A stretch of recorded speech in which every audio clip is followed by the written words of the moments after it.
Everyone, welcome back to my channel. तो आज हम बात करने वाले हैं ऑर्गेनिक के एक बहुत ही इंटरेस्टिंग और साइंटिफिक पॉइंट के बारे में, एफोरिज्म 266A। तो इसमें लिखा हुआ है, substances belonging to the animal and vegetable kingdom possesses their medicinal qualities most perfectly in their raw state। तो इसमें डॉक्टर हैनेमन बताते हैं कि एनिमल और प्लांट ओरिजिन के सब्सटेंसेस अपने मैक्सिमम मेडिसिनल पावर को रॉ यानी कच्चे फॉर्म में ही रखते हैं।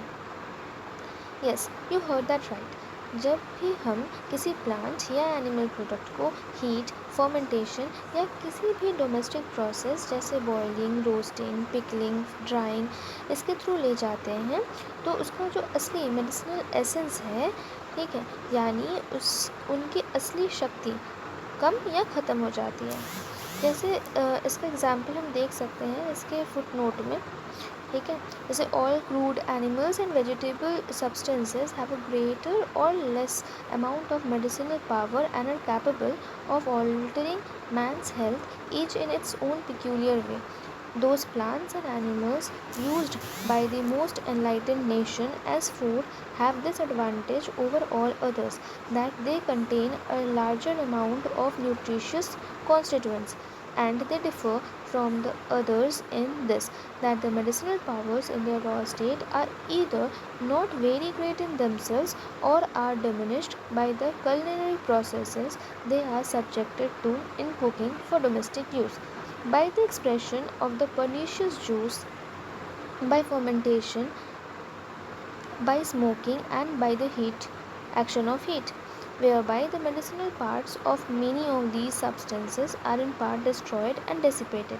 By the addition of salt, and animal and vegetable substances certainly lose much of their injurious medicinal qualities, but other disadvantages result from these additions। इस footnote में हैनिमल sir ने कहा है कि जो भी जितने भी क्रूड एनिमल और वेजिटेबल सब्सटेंसेस हैं, तो उन सब में कम या ज़्यादा सब में मेडिसिनल पावर होता है और वो मैन के जो हेल्थी स्टेट को ऑल्टर करने का पावर रखते हैं, ठीक है। लेकिन जो प्लांट और एनिमल को हम एज अ फूड यूज़ करते हैं, उनमें मेडिसिनल पावर के कंपेरेटिवली न्यूट्रिशनल कंस्टिट्यूएंट्स ज़्यादा होता है, ठीक है।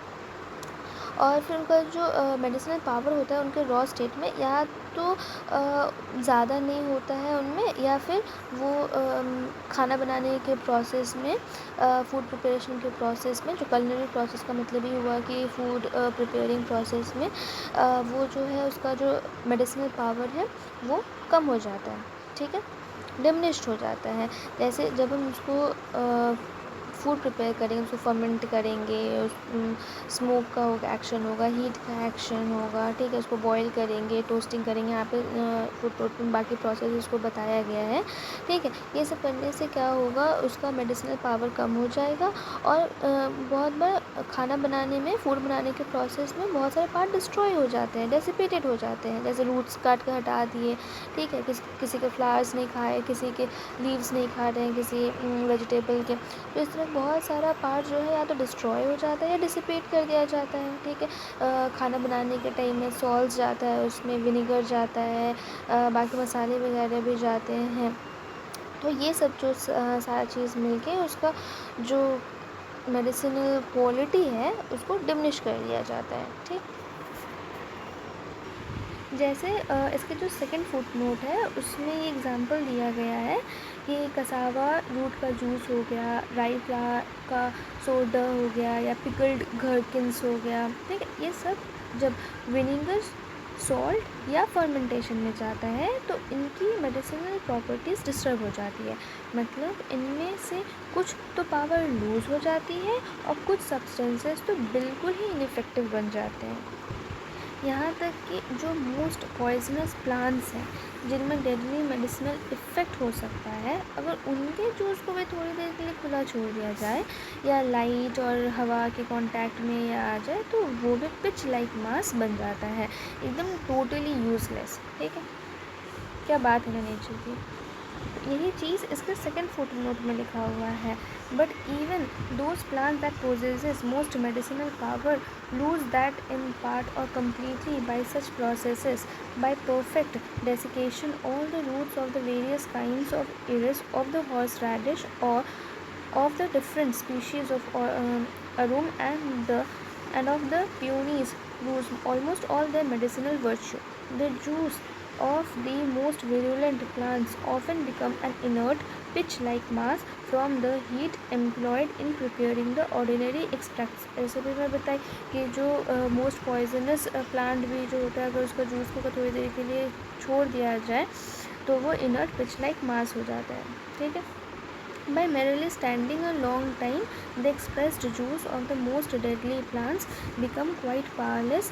Even at a moderate atmospheric temperature, it rapidly takes on venous fermentation, and immediately thereafter the acetous and putrid fermentation, whereby it is deprived of all its peculiar medicinal properties.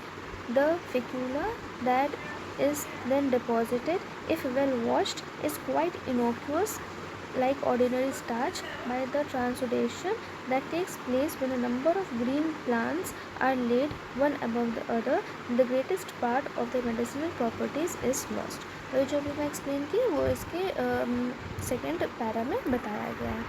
I hope आप लोग को समझ आया होगा।